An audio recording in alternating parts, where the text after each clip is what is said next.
పొద్దుల కాడ సంపంగిన వింది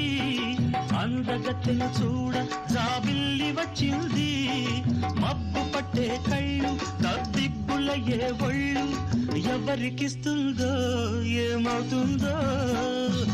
ఎవరికిస్తుందో ఏమవుతుందో